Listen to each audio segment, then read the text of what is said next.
Hello there, H+III+T, it's a boot that dang on time, y'all. Welcome to dang on episode 7 of the dang on Gundam Wing review. We are reviewing episode 7, Scenario for Bloodshed. If you haven't already checked that episode out, please by all means go watch that episode, because you will be pointlessly confused as I go over it. So, vamonos.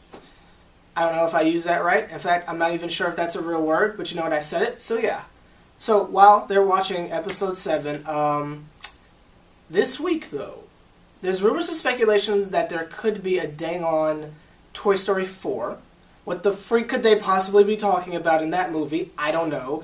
But not only that, but the obvious Naruto, man. It's officially over. Naruto is officially done. Now, I didn't make a video about it because I've kind of already addressed it in a video once, so like making another video is kind of redundant and pointless. Like, there's nothing more I could add that someone else on YouTube probably hasn't. But something that is notable, I'm still not going to make a video on it unless it becomes like official like a referee with a whistle, or a badge and a pistol, or an architect with a chisel. Pun game on another level. But there's supposed to be, possibly, a Naruto Part 3. I guess there's more? Like, I'm looking forward to the movie. I'm just not really sure what else there is to say with Naruto. I mean, don't get me wrong, I'm a serious fan, I just don't know what the heck else there is to say. But this is a Gundam video, so let's get back on topic. Is everybody back? Yes? No? Maybe? Okay, I'm gonna assume you're all back. Let's talk about dang on Gundam Wing Episode 7, dang on, Scenario for Bloodshed. I'm going to do this review a little bit differently. Like, normally I'm talking about like a play-by-play thing. Like, I'm talking about, oh, well, this happened and this happened. And, you know, like a timeline. But I want to do this one differently. Because of the whole coup d'etat thing, I want to just explain that because it's such a big deal to the series instead of just doing, oh, this happened, this happened, this happened. So I'm switching it up this week. But the first thing I want to address before we get to that is I want to point out something that was so corny and so cheesy, even I couldn't let it go. I mean, it was like, there's a lot of one-liners in this show that just leave me scratching my head. Like, for example, in this episode, when Troa, dude with a Bieber swoosh, with the aggressive, like, I'm going to keep saying that in every episode to just drive home the point that this man's Bieber swoosh is to another level. It's like an upside-down Nike check. But that's neither here nor there. Yeah, but back to the one-liners, the pointless one-liners. Kind of like when Troa shot the missiles in the area that Hiro and Duo were, and he just randomly says, oh, it's because you're all bunched up. What was the point of that?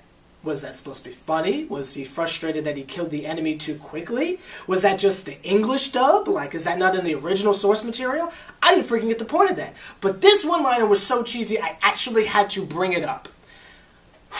When Lieutenant Noin said, Noin. When Lieutenant Noin, chick with the purple hair, said, it's a revolution. Yes, ladies and gentlemen, they said revolution. You didn't get that messed up. That was in your computer screen. No. She said revolution. That is the cheesiest thing I have ever heard, and I don't know why I never realized that before, but when she said it, I had to pause it and just look myself in the, like on some Michael Jackson type stuff. I had to look at the man in the mirror and say, I'm going to have to change my ways, because when I saw a pun that horrible, it actually instilled me to step up my pun game. That was horrible, but it was funny. So it's mildly passable. But let's get into what actually happened in the dang-on episode. I want to explain the dang-on coup d'etat. Shout out to Raza, because he kind of, if you read the comments from last week's video, he kind of laid it out in a way that I didn't really, like when I first saw this series I was like 10, so like I didn't really get the importance of this. But watching it again for, I guess, the third time now, I'm really understanding what's happening, and I'm like learning with you guys here. You know what I mean? This is a very serious moment. There's the colonies, and then there's the alliance. And remember in the first video, I honestly was not quite clear on the whole forces thing here. There's the colonies, and then there's the alliance. The alliance is on Earth, and obviously the colonies are in space. So these are the two forces going head-to-head. The colonies feel some type of way about the Earth because it's like, oh, you created me, but you're trying to take advantage of us, you know what I mean? And the Earth doesn't really trust the colonies because of the whole Gundam thing. So it's like where the Gundams sent like from the colonies, but we know it was the pissed off doctors, you know, Dr. J and stuff. So it's like there's the tension between that. Treize Khushrenada and Lady Un are basically the heads of Oz. And Oz is that rebel organization that basically has been talked about the entire series that we don't really know that much about yet. So, Treize is a part of the Alliance, right? So Oz spawns off from the Alliance, which is led by Treize. So this coup d'etat, and for those of you who don't know, honestly, I didn't know what it meant either. I had to ask Siri. But that's like a revolution against a certain power. So it's like a piece of the Alliance, which is Oz, okay, led by Treize, is rebelling against the Alliance, right? So like there's like corruption in the Alliance. You know what I mean? Try and follow with me because it might not make any sense. So like, you know, rewatch the video a few times if you don't get it, but you know, just kind of follow me here. So it's like they broke off, and it's like they're going at the Alliance. But how it was done is like Treize is making it seem like it's the colonies. So it's like adding more tensions between the Alliance and the colonies. You feel me? So that's what makes this such a big deal. The whole meeting thing was a trap. And we're not even playing lap or trap. I mean, it was a legitimate trap. They had the big meeting with colony representatives and Alliance representatives to try and talk about peace. So I guess Treize put out a thing saying, oh, this was an Oz thing. So the Gundams got wind of that and said, oh snap, they're there. So when Hiro destroyed that plane, that had a lot of peacemakers from the Earth Sphere Alliance. You know what I mean? So when they when Hiro destroyed that plane, think about like it just means so much more than, oh, he just killed a bunch of world leaders.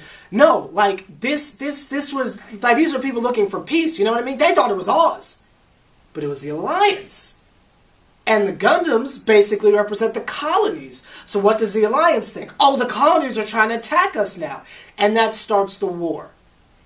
For those of you who have watched this series before, and you're sitting there talking trash about me saying, wow, you're so slow, you didn't know that? I just freaking got that. Like, you know what I mean? Like, I've watched this series plenty of times, but that part just kind of went over my head. I just thought war happened just because it happens. But when you break it down like that, and that's what happened, yo!